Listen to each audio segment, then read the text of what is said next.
Film की शुरुआत होती है बिल्लू नाम के एक लड़के से, जो कि एक पान की टपरी चलाया करता था। पर बिल्लू के पिता बिल्लू के इस काम से खुश नहीं थे। वो चाहते थे कि बिल्लू कहीं पे नौकरी करे, पर बिल्लू इस बात को ज्यादा तवज्जो नहीं देता। उसका मानना था कि घर में बैठकर मुफ्त की रोटियां तोड़ने से अच्छा बाहर जाकर तो पैसे कमाना। इस तरह बिल्लू साइकिल चला के अपनी पान की दुकान पर पहुंच जाता है। लेकिन बिल्लू की दुकान जिस जगह पे थी, उस जगह हफ्ते में सिर्फ एक बार ही बाजार लगा करता था, जिस वजह से बाजार वाले दिन तो बिल्लू की अच्छी कमाई हो जाया करती थी। पर हफ्ते के बाकी के 6 दिन वो सिर्फ अपनी दुकान पे बैठकर मक्खियां मारा करता था, क्योंकि उसकी दुकान के आसपास ना तो कोई लोग नजर आते और ना ही कोई घर। बिल्लू की दुकान के ठीक सामने एक घर तो था, पर वहाँ कोई नहीं रहता था। वो कई दिनों से ऐसे ही वीरान पड़ा था। एक दिन बिल्लू जब हमेशा की तरह अपनी दुकान पर पहुँचता है तो देखता है कि उसके दुकान के सामने वाले घर का रिनोवेशन चल रहा है। तो बिल्लू पास में मौजूद शहर वाले आदमी से जब पूछताछ करता है तो उसे पता चलता है कि सब इंजीनियर साहब अपने पूरे परिवार के साथ उस घर में रहने आने वाले हैं। अब कुछ ही देर बाद सब इंजीनियर ननोरिया अपने बीवी, बेटे और बेटी के साथ वहाँ रहने आते हैं। इंजीनियर की बेटी का नाम था रिंकू। जब वो गाड़ी से उतरती है तो उसकी खूबसूरती देखकर अपने दुकान में हथौड़ी मारता हुआ बिल्लू गलती से अपने अंगूठे पर हथौड़ी मार देता है।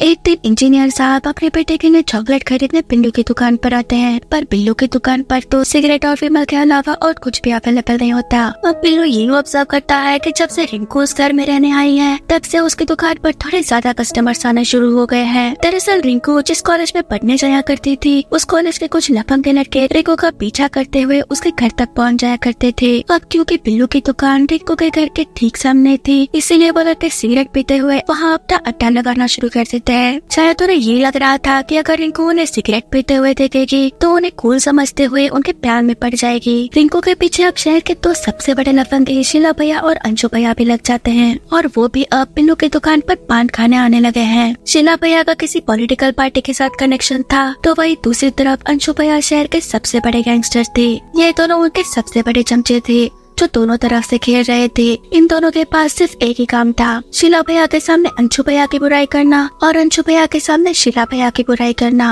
वो दोनों इतने चालू थे कि वो शीला भैया से कैरम बोर्ड खरीदने के पैसे लेते हैं और अंशु भैया की दुकान से कैरम बोर्ड फ्री में उठा लेते हैं। अब बिल्लू की दुकान पर कैरम बोर्ड आने से उनके अड्डे पर लोगों की भीड़ जमा हो रही थी, और इस वजह से बिल्लू का बहुत फायदा हो रहा था। वैसे तो कैरम बोर्ड खेलने में किसी को खास दिलचस्पी तो नहीं थी। वो सभी तो सिर्फ रिंकू को एक झलक देखने के लिए वहाँ अड्डा जमा कर सुट्टा पिया करते थे। एक दिन डीएफओ का बेटा बिल्लू की दुकान पर सिगरेट पीने आता है। तब वो दोनों चमचे उसे अपनी बातों में फंसाकर मस्का लगाने की कोशिश करता है, पर वो डीएफओ का बेटा उन दोनों चमचों के बारे में अच्छी तरह से जानता था, इसीलिए वो उनके झांसे में नहीं आता और उन्हें कुछ भाव भी नहीं देता और चुपचाप वहाँ से चला जाता है। उसी वक्त अंशु भैया भी वही बिल्लू की दुकान पर खड़े होकर कोल्ड ड्रिंक पी रहे थे। तभी अचानक रिंकू का कुत्ता रूबी गेट के बाहर आ जाता है और उसके पीछे पीछे रिंकू भी बाहर आती है। वहाँ मौजूद सभी लड़के उसे ही देख रहे थे। तभी अंशु भैया इंग्लिश बोलते हुए रिंकू के कुत्ते को वापस रिंकू के पास गेट के अंदर भेजने में कामयाब हो जाते हैं। अब ये सब देखकर वहाँ मौजूद लड़कों ने ये तो मान लिया था कि उनका नंबर तो कभी नहीं लगने वाला, क्योंकि रिंकू को तो अब अंशु भैया ही लेकर जाएंगे।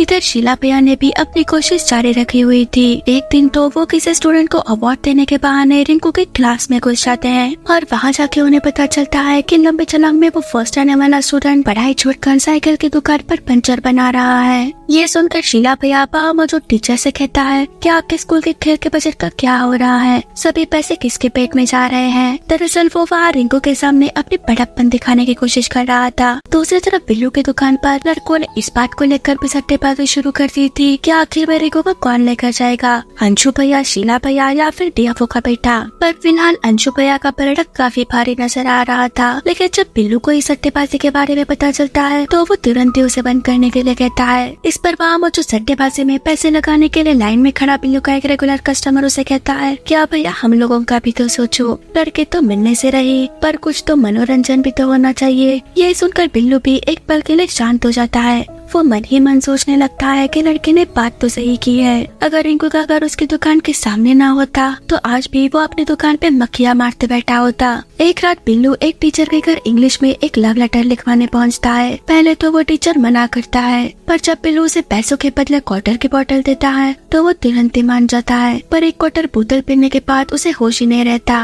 और वो बिल्लू को बताता है कि उसे अपने क्लास के एक स्टूडेंट रिंकू से प्यार हो गया है। अब उस टीचर को भी कहाँ पता था कि बिल्लू वहाँ रिंकू के लिए ही लव लेटर लिखवाने आया था। पर बिल्लू उसे गुस्से से कहता है कि रिंकू की तरफ आंख उठा के भी देखा तो सारी मास्टरी बाहर निकाल दूंगा। पर वो टीचर तो नशे में था तो उसे कहाँ कुछ याद रहने वाला था। एक दिन रिंकू अपने कुत्ते को लेकर बाहर घूमने के लिए निकलती है। तभी रास्ते का एक कुत्ता रिंकू के कुत्ते के पीछे पड़ जाता है और उसका पीछा करना शुरू कर देता है। लेकिन इससे पहले कि वो कुत्ता रिंकू के कुत्ते को कुछ कर पाता, बिल्लू उसे पत्थर मारते हुए उसे वहाँ से भगा देता है। अब ये देख के रिंकू भी बिना कुछ कहे बिल्लू को देखते हुए अपने घर में चली जाती है। अब इसके बाद तो बिल्लू ने अपने हाथ पर आर नाम का लेटर भी गुंदवा लिया था। किस्मत भी अब बिल्लू का साथ दे रही थी, क्योंकि अब डीएफओ को भी पता चल गया था कि उसका बेटा रोज का 2 डब्बा सिगरेट फूक रहा है। इसलिए वो अपने अधिकारियों को कहकर अपने बेटे का बिल्लू की दुकान पर जाना ही बंद करवा देता है। वही दूसरी तरफ शीला भैया अंशु भैया से कैरम बोर्ड में एक मैच हार गए थे तो उन्होंने बिल्लू की दुकान पर जाना ही बंद कर दिया।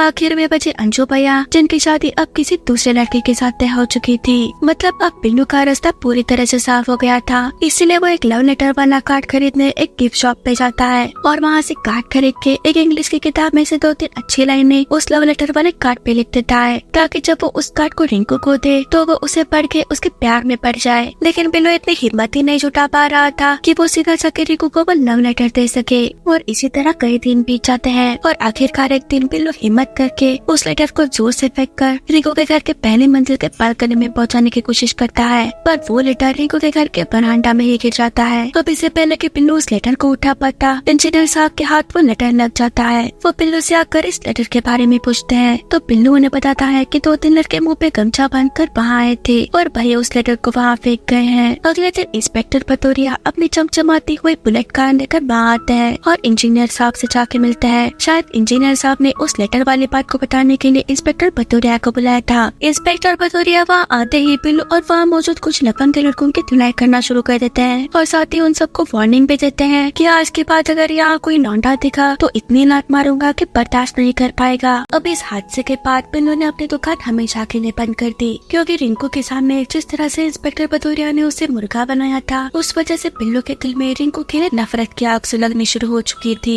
जिसके बाद बिल्लू शहर के हर नुक्कड़ पर लगे बिलबोर्ड पर यह लिख देता है कि रिंकू ननौरिया बेवफा है, और वो यही बात 10 रुपए के नोट पर भी लिख देता है। पर उसने ये सब काम रात के अंधेरे में किया था, इसलिए किसी को भी पता नहीं चल पाता कि आखिर इसके पीछे किसका हाथ है। अब इस बात को 4 महीने हो चुके थे। 4 महीनों से बिल्लू की दुकान बंद ही थी तो उसकी इनकम भी बंद थी। अब इनकम बंद थी तो वो अपने उधारी के पैसे कैसे चुका पाता। इसीलिए साल के आखिरी दिन यानी 31 की नाइट को वो अपनी दुकान वापस शुरू कर देता है। अब दुकान शुरू होने के बाद आशु भैया, शीला भैया और उनके दोनों चमचे काफी सारे लड़कों को साथ लेकर वहाँ अपना अड्डा जमाते हैं। पर ये देख के बिल्लू उन पे बहुत गुस्सा होता है और वो उन्हें वहाँ से जाने के लिए कहता है। पर इस पर शीला भैया उसे गालियाँ देते हुए चुपचाप जाकर पान बनाने के लिए कहते हैं। पर इस बात का बिल्लू को इतना गुस्सा आता है कि वो अपने आपे से बाहर हो जाता है और एक डंडा लेकर सबको मारते हुए वहाँ से भगाने लगता है। तभी इंस्पेक्टर भदौरिया भी वहाँ कुछ पुलिस वालों के साथ आते हैं। इंस्पेक्टर भदौरिया को तो पहले से ही बिल्लू पे शक था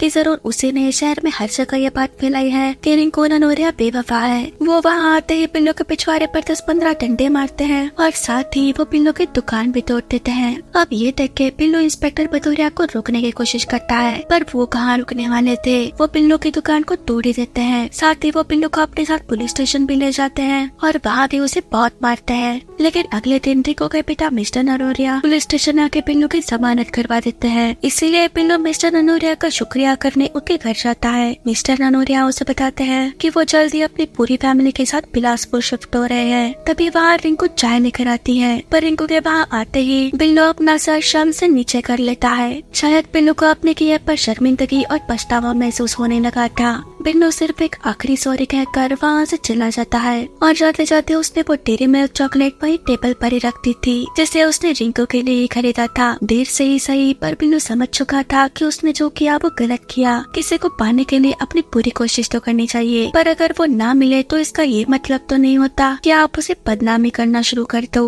और इसी सीख के साथ बिल्लू अपनी दुकान फिर से शुरू कर देता है, पर ना तो अब उसकी दुकान के आसपास लड़कों का जमावड़ा लगा रहता और ना ही अब रिंकू को वहाँ खेलने कोई लड़का आया करता। रिंकू भी अब अपने फैमिली के साथ वहाँ से हमेशा के लिए जा चुकी थी। एक दिन बिल्लू ऐसे ही उस सामने वाले घर में जाता है जहाँ रिंकू रहा करती थी। वहाँ उसे रिंकू की एक ड्राइंग मिलती है जिसमें उसने बिल्लू और उसकी दुकान को ड्रॉ किया था। अब उस ड्राइंग को देखकर एक पल के लिए बिल्लू सहम जाता है। वो सोचता है कि क्या होता अगर वो थोड़ी हिम्मत करके रिंकू को अपने दिल की बात कह देता। क्या रिंकू के दिल में भी बिल्लू के लिए कोई जगह थी? आपको क्या लगता है हमें कमेंट में जरूर बताइएगा। और फिल्म के आखिर में हम देखते हैं कि एक नई फैमिली उस घर में रहने आई है और उनके पास भी वैसी ही स्कूटी थी जो रिंकू के पास थी। और इसी के साथ ये मूवी यही खत्म हो जाती है। तो दोस्तों अगर आपको मेरा एक्सप्लेनेशन अच्छा लगा होगा तो हाइप करिए, लाइक करिए और चैनल को सब्सक्राइब करिए।